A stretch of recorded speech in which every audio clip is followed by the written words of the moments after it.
Hi friends, எல்லோரும் எப்படி இருக்கீங்க? இன்றைக்கி நாம் திருப்பதி ஸ்டைல் புதினா தொக்கு எப்படி பண்ணுறதுன்னு பார்க்கலாம் வாங்க. நான் ஒரு கட்டு புதினா எடுத்திருக்கேன். இப்போ நாம் கடாயில் 2 ஸ்பூன் எண்ணெய் விட்டுக்கலாம். 2 ஸ்பூன் கொத்தமல்லி சீட் ஆட் பண்ணிக்கோங்க. எண்ணெய் நல்லா காஞ்சிச்சு.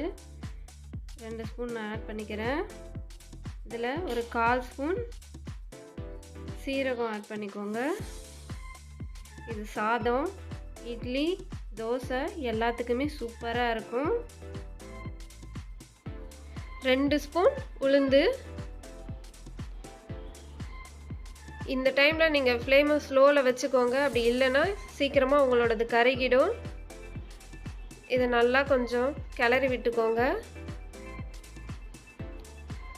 இது நல்லா புளிப்பாக காரமாக சூப்பராக இருக்கும். சாதத்தோடையும் நல்லாயிருக்கும்.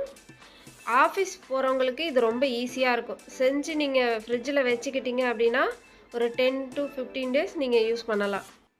உளுந்து நல்லா பொன்னிறமாக ஆகணும், அப்போ தான் நல்லாயிருக்கும்.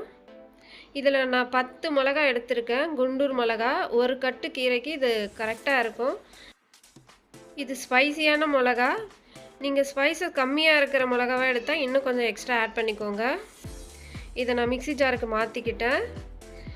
இப்போது ஒரு கட் புதினா எடுத்து அதில் 1 ஸ்பூன் எண்ணெய் விட்டு ஒரு 10 செகண்ட் தான், மினிட்லாம் கிடையாது, 10 செகண்ட்லேயே உங்களுக்கு நல்லா வதங்கி வந்துடும். ரொம்ப நேரம் வதக்கக்கூடாது. வதங்கன்னா உங்களுக்கு கசக்க ஆரம்பிச்சிடும். 10 செகண்ட்லேயே உங்களுக்கு இது ஈஸியாக வதங்கி வந்துடும். நல்லா வதக்கணும். இது சாதத்தோட செம்மையாக இருக்கும். இட்லி தோசையோடையும் சாப்பிட்லாம். ஆஃபீஸ்க்கு போகிறவங்களுக்கு டைம் இருக்காதுல்ல, அந்த மாதிரி ஆட்கள் இதை செஞ்சு ஃப்ரிட்ஜில் வச்சுக்கிட்டிங்க அப்படின்னா 10 to 15 days தாராளமாக யூஸ் பண்ணிக்கலாம். பாருங்கள், 10 செகண்ட்லேயே எப்படி வதங்கி வந்துருச்சுன்னு சொல்லிட்டு. வதங்கின உடனே கொஞ்சம் ஆற விட்டு நம்ம அரைச்சிட்டு வந்துடணும். அரைச்சிட்டு ஒரு தாளிப்பு கொடுத்தா திருப்பதி ஸ்டைல் புதினா தொக்கு ரெடி. இது செம்ம டேஸ்ட்டாக இருந்துச்சு. இப்போ இது வதங்கிடுச்சு.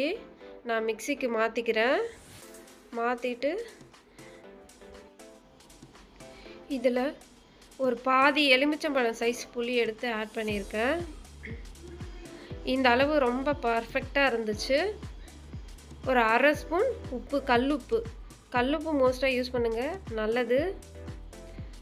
இதை அரைச்சி கொண்டு வந்துக்கலாம். இப்போ தாளிப்பு ரெடி பண்ணலாம். இது 10 to 15 days வச்சு சாப்பிட்றதுனால நான் கொஞ்சம் எக்ஸ்ட்ராவே எண்ணெய் ஊற்றுறேன், அப்போ தான் கொஞ்சம் நல்லாயிருக்கும். நான் 4 ஸ்பூன் எண்ணெய் விட்டுருக்கேன். இதில் கடுகு, உளுத்தம்பருப்பு, கொஞ்சம் சீரகம் தாளிப்புக்கு தகுந்த மாதிரி எடுத்துக்கணும். அதை நல்லா பொரிக்க விடணும். பொரிக்க விட்டுட்டு 2 மிளகா மட்டும் ஆட் பண்ணி தாளிப்பு ரெடி பண்ணிக்கலாம். 2 மிளகா மட்டும் ஆட் பண்ணிக்கோங்க. நான் வீடியோவில் காமிக்க மறந்துட்டேன். அதை எண்ணெயில் ஒரு நிமிஷம் வதக்கினா போதும். ரொம்ப நேரம் வதக்கணும்னு அவசியம் இல்லை. அது ஆல்ரெடி கீரையை நம்ம வதக்கி தான் எடுத்துருக்கோம். அந்த தாளிப்பில் கொஞ்சம் நேரம் இருந்தால் போதும். நமக்கு தொக்கு ரெடி. டேஸ்ட்டு சூப்பராக இருந்துச்சு.